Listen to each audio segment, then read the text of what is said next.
It feels so satisfying to hover over these images, and they are actually clickable with a title and a customizable button. This is actually really easy to do, and it's possible with Elementor Free. So in this video, I'm going to show you how I built this from scratch inside Elementor Editor. This section is actually a part of my Elementor template. So if you're like me and love saving time, you can go ahead and download this template on Gumroad and easily import it straight into Elementor like this. Feel free to take a look at it in the live demo link in the description below. But for those of you who just want to make this image gallery slider from scratch, let's go inside Elementor Editor so I can show you how to do it. Alright, so first step, create a container. I'll just set this container to boxed, and the width should just be 1400 and the height would be 600 pixels. Okay, let's go ahead and add some content. Or maybe I should just add a background. I like to use this gray color. Okay, let's add some content. I'll just go ahead and click add and drag in a heading and a text. And on the final result, we have this icon here at the top. So I'll also just drag in an image and find it here. Okay, I'll just quickly style this and fast forward, hold on, and done. So let me know in the comments if you want to learn how to make this multiple color heading. Okay, now to the juicy stuff, because now we're going to make the actual image gallery section.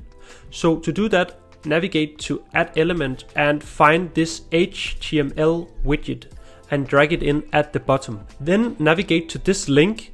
I'll leave the link in the description below. Here you have to copy the code, the HTML code. Just click over here and add it in here. Okay, so this does not look like the final result, and that's because we don't have added the CSS yet.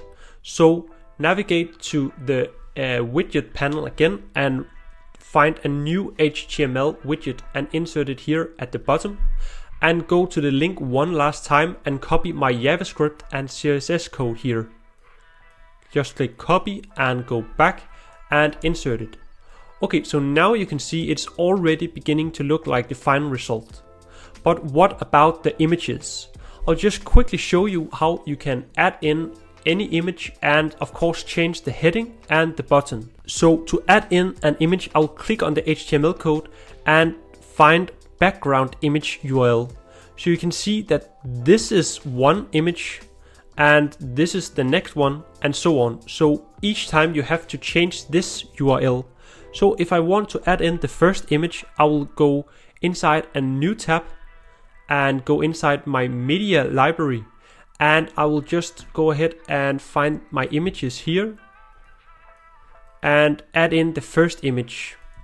When the image is uploaded, I'll just copy this file URL and go back to Elementor Editor and insert it here like this. So now you can see we have the first image, and you just have to do this on all of these. I'll just quickly do that and fast forward. Okay, done. So that's the images. But what if you want to change the heading or the button? So go inside the HTML code again and now look for this H3. So this is the first section and this is the first title of this image. So you can just go ahead and write whatever you want here and it will change here. And now to the button, it's just right underneath this, and here you can see there says read more. You can just write anything. So if you want to change the link, just go ahead and find the code above this, and this is the link. So if I wanted to link to Google, I will just go like this. And if you want to change the styling of the button or anything else, you will have to go into this code where the styling is, and let's just change the button.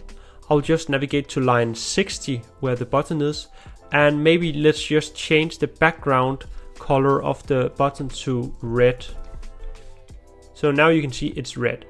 Okay, so how does this look on mobile or tablet? Let's take a look.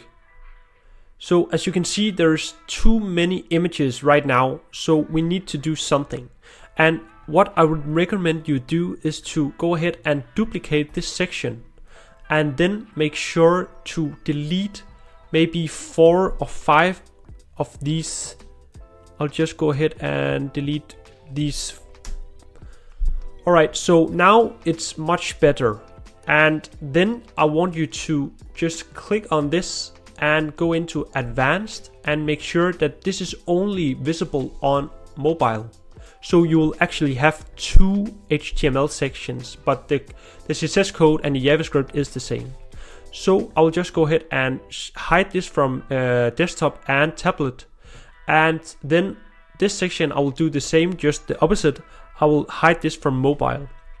So when somebody visits the site from desktop, they can only see this one, and when they visit it from mobile, they can only see this one. But what about the styling on mobile? So down here in the CSS code, I have actually made some code only for mobile and tablet. Or actually, it's only mobile because this will work fine on tablet with the desktop section. So here on line 165, you can see I have a breakpoint. So if you want to change, maybe let's say the font size, you can see I can do it down here and it will only be applied to the mobile view. Okay, I think that was it for this video. Make sure to watch this video if you want to see my all-in-one scroll trigger template and explore it a bit more. Thank you.